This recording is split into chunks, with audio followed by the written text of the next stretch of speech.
Hello everyone, Ceri the Crafter here, that's Ceri the Crafter. And before I get started, a really short 2-minute little funny story. The project we're going to do today was inspired by Gail Agostinelli, and I think it must have been about 18 months ago maybe, could even have been 2 years ago, that I saw Gail doing this with fabric. And I thought, oh, that's a great idea, I'm going to do that. So I ordered the ribbon crimps, and these are ribbon crimps. I ordered them off the internet. I'll go into more detail when I get to that point. And I put them in my prep basket with some of the stuff that I bought when I was in the States last September. I bought stuff and added it to that basket. And guess what? I haven't done it. I haven't done it. I haven't done it. I haven't done it. So anyway, the other day I was prepping stuff and I came across a basket and went, right, I have to do that. It's fall. It's the right time of year to do it. Let's do it. And this morning, bless us and save us, in the morning I get up at 6 o'clock the latest, I'd say. I take the dog out, I come back, have a cup of tea, grab a bit of breakfast, and I watch any videos that have loaded overnight that I can get to, like Gail or Darcy or Eddie or Pierre Martin. It's where I do my catch up. I like to start the day. Watching other people helps inspire me for my day. Anyway, Darcy put out a video this morning, and guess what? Darcy's using ribbon crimps. I tell you what, there's something linking Darcy and I that neither of us fully understand. However, one of the reasons I wanted to say that is I'm going to link Darcy's video, because in Darcy's video there is a link in the description box. If you look under her video, there'll be a few lines of text and the word more, M-O-R-E in bold. Click on that and look down, and there is actually ribbon crimps there. And I'm only saying that because when I hunted a year ago, I could only find 13mm ones. However, Darcy has a box with a selection of all different types. I would say, look at hers. Darcy's based in America. Most of you are in America. You'll be able to get onto that link. If you're based elsewhere in the world, just put in the word ribbon crimps, C-R-I-M-P. Ribbon crimp, and that's what these little crocodile things are for. Let's open one up so you can actually have a better look at them. So is that the right color? You can see there. So it's basically like a little pair of jaws with teeth in it and a little loop at the top, although Darcy does warn that the loop sometimes snaps off. It's not happened to me, but that doesn't mean mine is special. That just means that maybe my ribbon crimps didn't go through as much bashing around as maybe Darcy's did. Anyway, I'm blabbering now. So we're using ribbon crimps. Now, when I was in the States last September, I happened to do a trip to Michael's. Some of you may have seen the flip through video of my buys, and I came across these in Michael's. These were on the end of an aisle. That was $9.99, and I think that must have been about the same price. And these were at the end of fabrics and haberdashery and ribbon, and they were perfect what I wanted, because I went, you know what? At the time I was thinking, I'm coming to fall. These, and this is quite a length of ribbon, these could make closures, these could make tag tops, these could make tassels. So anyway, this is what I'm working with this morning. So pulled out my sewing scissors, precious, mustn't be put near paper. So we're going to be working with this. So I'm going to make a couple of these. Now, I am not doing this in any way, shape, or anything different than anyone else. I'm absolutely certain of it. However, there may be one or two things that I do that may be different to what other people have done, but it's not a new skill, guys. Not a new skill at all. So what I'm going to do is I'm going to pull a couple of these out. Let's pull out the brighter coloured ones, I think. As we're kind of going to be doing fall or autumn, as we call it here in the UK. Pull a few of them out, because I'm probably going to make a few off screen and then show you uses for them. So now, as I said, Darcy had wider ones, and I know that Gail Agostinelli had wider ones. I think Gail Agostinelli did something like, what would you call it? It looked like a fabric flip when she did hers, which went into journals. And Darcy did strips of fabric, not the width of a fabric flip, but did something that could also be put in or added to. I'm just going to come in and I'm going to make some of these. Now, I know I'm making these for journals. So if we pull in the journal, this length here is going to dictate the length I'd like these to be at the maximum. The reason I say that is because if this is on a shelf and say this is dangling way below, what's going to happen is it's going to get trapped under the book, or it's going to get folded, or it's going to hang off the shelf. So I normally only keep to a maximum of the length of the journal, which is in this case 9 inches or 23 centimeters. So that's what I need to bear in mind. And I know they're double length, so I'm just going to come in. Now, I normally use only about 4 or 5 pieces. And the reason for that is I don't want them to be too much because they get too bulky inside. Oh, it's nice to be cutting with scissors again that are meant to be for fabric. Very often I'll grab my paper ones and then I'll forget that I wasn't supposed to use those, and you know how that goes. So I'm just pulling out some different colours. Now, I've never folded the tops over. I know some people will do a double and use that. I tend not to do that. Do I like that? Yes, maybe I do like that. As I said, I'm going to make 1 or 2 for you. Maybe one in this colour and one in the other colour scheme. And then what I'll do after that is I will make a few and show you how I use them. Now, I check the ends of my ribbons are not distorted in any way. Like some of these, they've heat set them. They put a flame underneath them just so they don't fray. Fraying doesn't bother me. Also, you need to understand, do you want the ends of your ribbons cut at an angle or do you want them cut flush? Doesn't bother me. Some people like to do them at an angle, but then some people say it's superstitious to cut it at an angle. You should leave it either as a swallowtail or as flat. So you do you, because I'm not living in your country. I don't know what the local, you know what I mean. I can't say it this morning. Right, I do, however, want all of the tops to match up. So basically what you do is you put together a kind of cluster of ribbons. You could add lace to this as well. And you do basically this. Now, lots of people will come in and then they will just grip the end of this with one of these little grips. I tend to do something different. I tend to reach for a sewing needle with doubled thread, and I come through and I just literally make a couple of loops through just to hold everything in place. I haven't really found that gluing helps, but just this little bit means that if one of them gets tugged, that one isn't going to just fall out at the end. And so I've done that, I'll just give it a couple of little knot stitches. Now, as I said, you could use glue if you really wanted to hold them together. Just put this to one side so I don't end up losing it. And if you were to do that, I would use Fabri-Tac. Now, I don't put any glue in here, although I suppose you could if you choose to. Now, the tricky thing is some of the ribbons are going to be wider than the crimp. So you need to make a decision, does that bother you or not? It doesn't bother me, but that doesn't mean it won't bother you. I'll just put this back together so I've got this. So I'll trim that little bit off there. So I'm doing it over here so it's not over my fibers, not falling over the place. So as I've got there now, make sure it's pushed all the way up to the top. And then I can just pinch this with my fingers to start with, because my fingers are big and strong.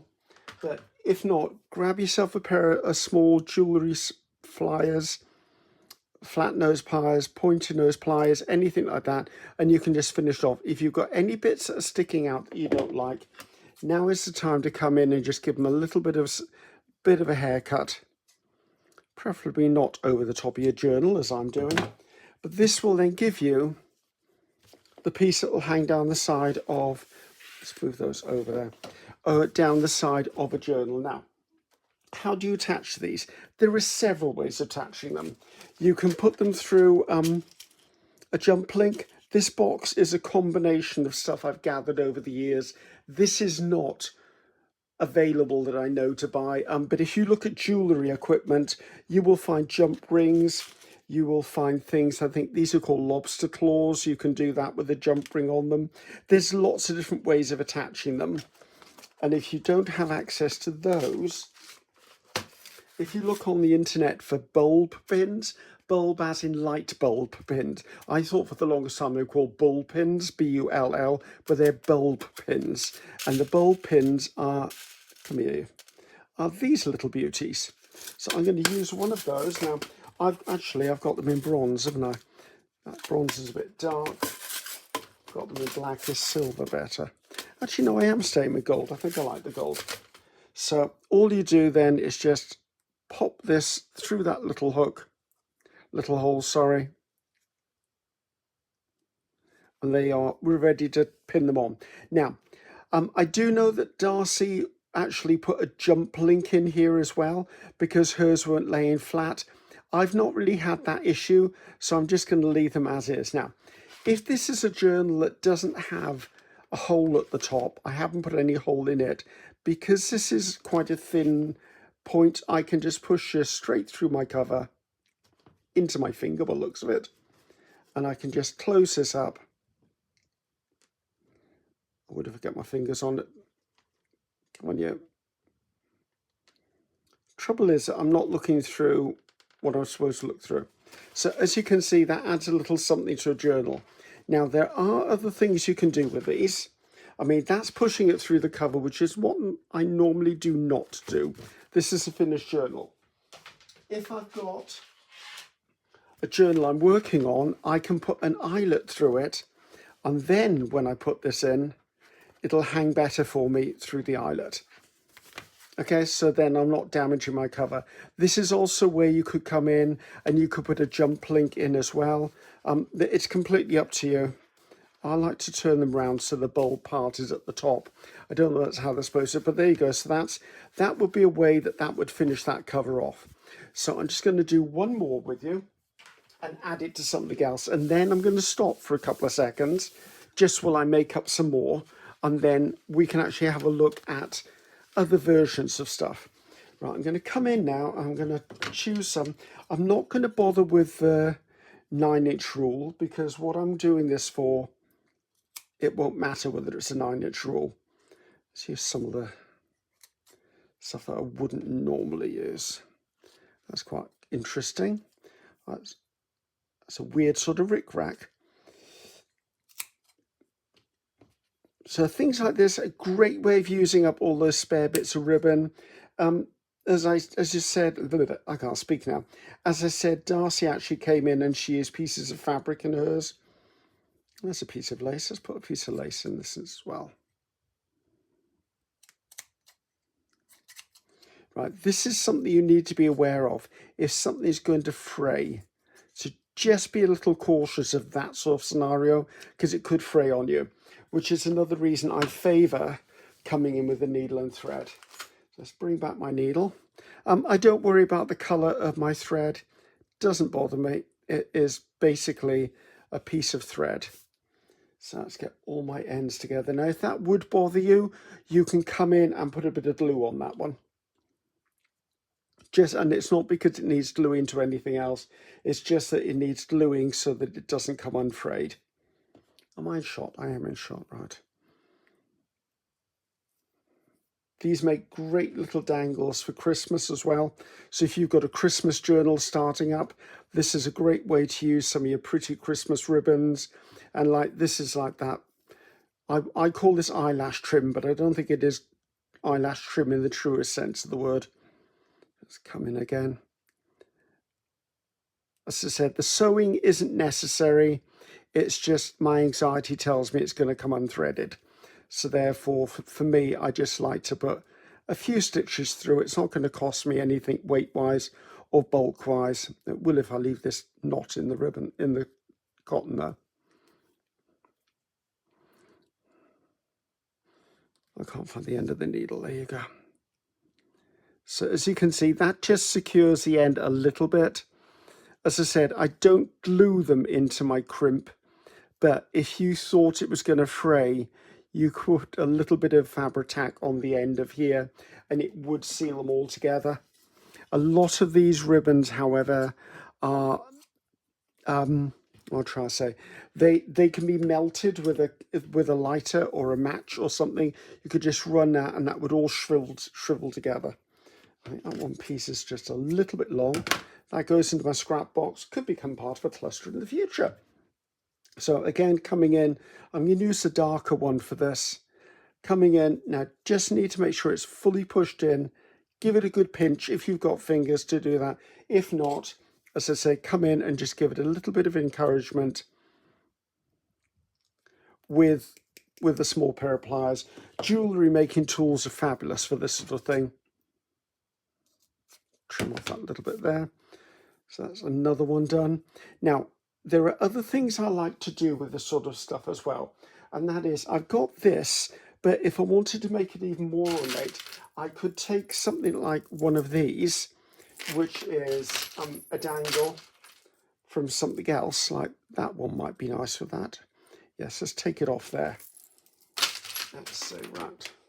So the trick with doing and undoing a jump ring is you hold it on one side. You may just be able to see there's a join in the jump ring there.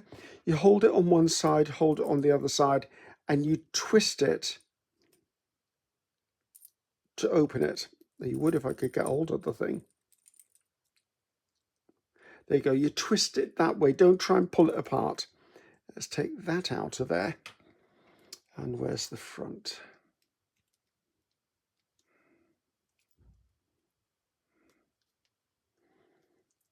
Thread the piece through. Sorry, I'm trying to do too many things with my hands on other things.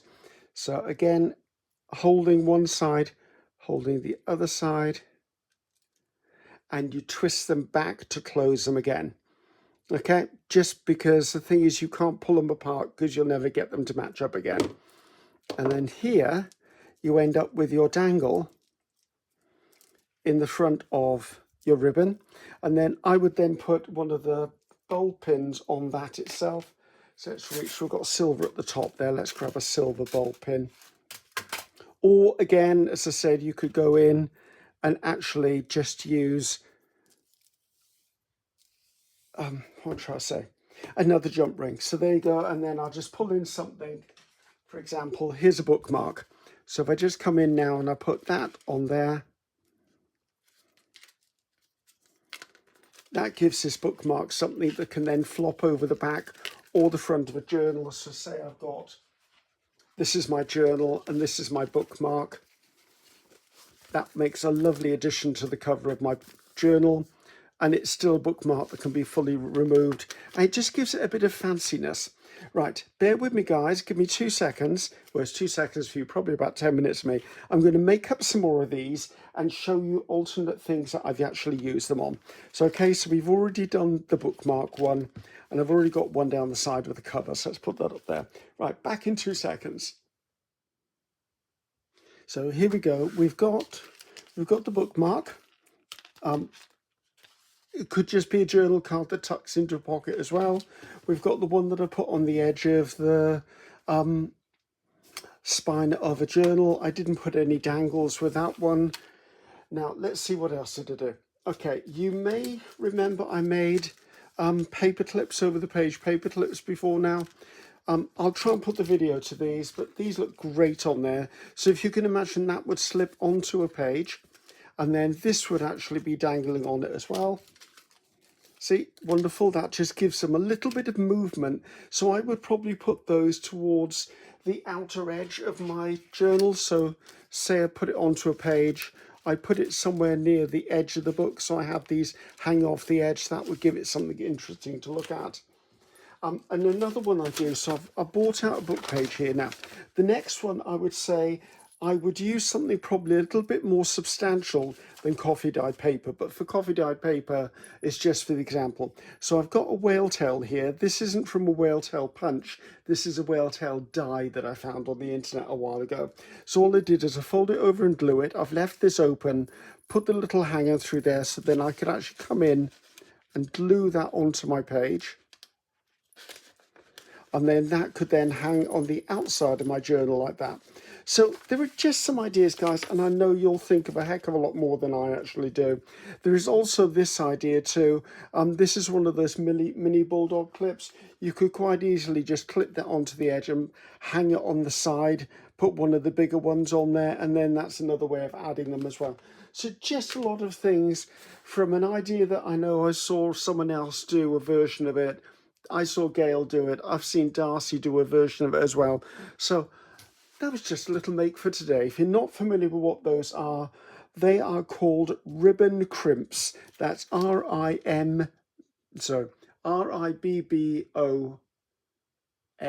ribbon, yes, crimps, C-R-I-M-P-S. Ribbon crimps. As I said, look in the description box below. I'll put a link to Darcy's video. I'm not going to be able to find Gail's original video because that's well at least 18 months in the past. I will never scroll all the way through and find that.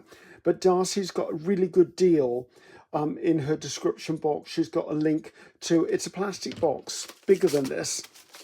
And it looks like it's all full of ribbon crimps, which I'm really excited. I wish I'd have found that when I was shopping for them. So, from me, I'm Ceri the Crafter. That's Ceri the Crafter. Until next time, goodbye now.